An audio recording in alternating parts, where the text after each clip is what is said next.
This is the Lockpicking Lawyer, and what I have for you today is a well-used Abloy Model 3045 padlock with a classic core. I do not have a key for this, and I tend to buy them that way because it's a cheap way to buy practice locks. These haven't been made in quite a while, but they are great little products. Inconspicuous, pick-resistant, weather-resistant, perfect for something like a garden shed. But before we try to pick it open, I'm going to go on a short tangent. I've mentioned in past videos that my Abloy Classic pick is a copy of a design made by Matt Smith. There's a fairly new YouTube channel out there called Lockpickers United that's currently doing a giveaway for one of Matt's picks. Though it doesn't come with the tips needed for the Abloy Classic, the way they're giving it away, it will handle many common disc detainer locks, including some of the newer Abloys. Lockpickers United features the work of a few different lockpickers with longer form content that may be of interest to any pickers out there. I'm going to put a link to that channel in the description below.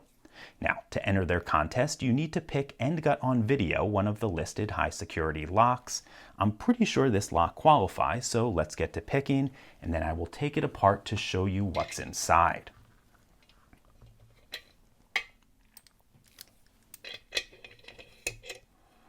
Okay, we've got this in the vise, and the first thing I'm going to do is rotate all the discs as far clockwise as they will go.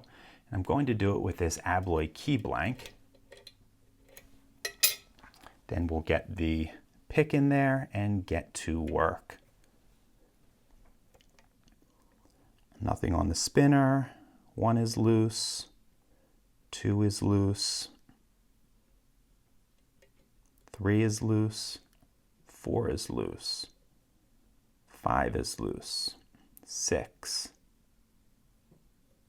7.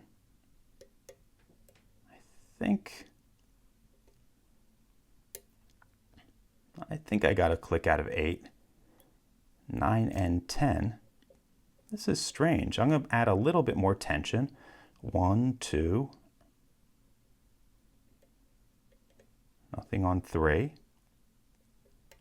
There we go, nice click out of 4. Click out of 5. Nothing on 6. Nothing on 7. Click out of 8. Click out of 9. Felt a little bit of movement on the core.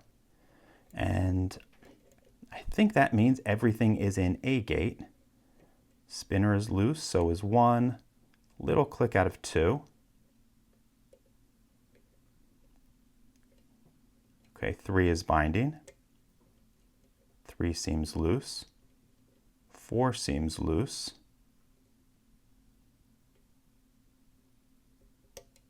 Click out of 5. 6 is binding.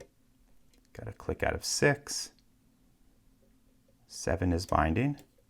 There we go, and we open that up. So it gave us a little bit of trouble in the beginning, but all in all, it went fairly quickly. Okay, let's get this apart and see what's inside. Before I take this pick out, what I'm going to do is remove the screw which holds the core retainer in place. Okay, now that we have that screw out, we can relock this.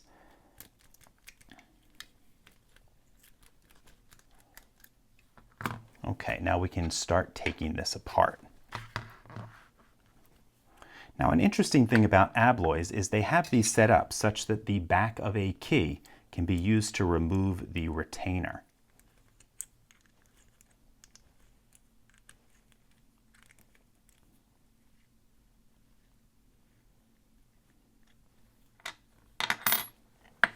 Okay, let's get some tweezers.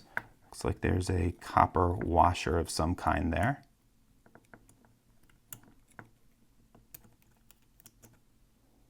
Okay, let's put that copper washer to the side and then put this spinner over here. I'm going to try to pull that entire core out. That might make things a little bit easier.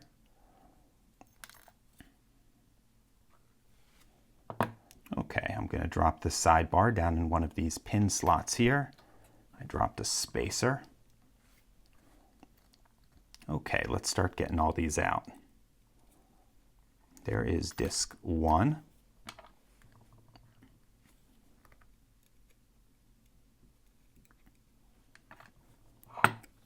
2.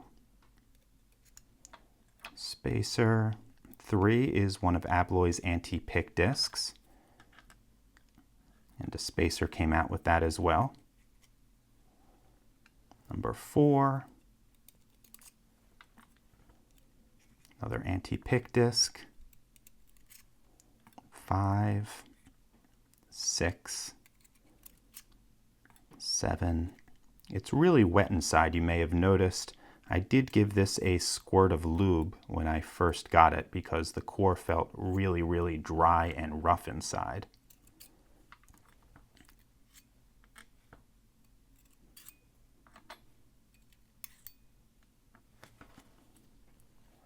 Okay, let's take a closer look at one of these.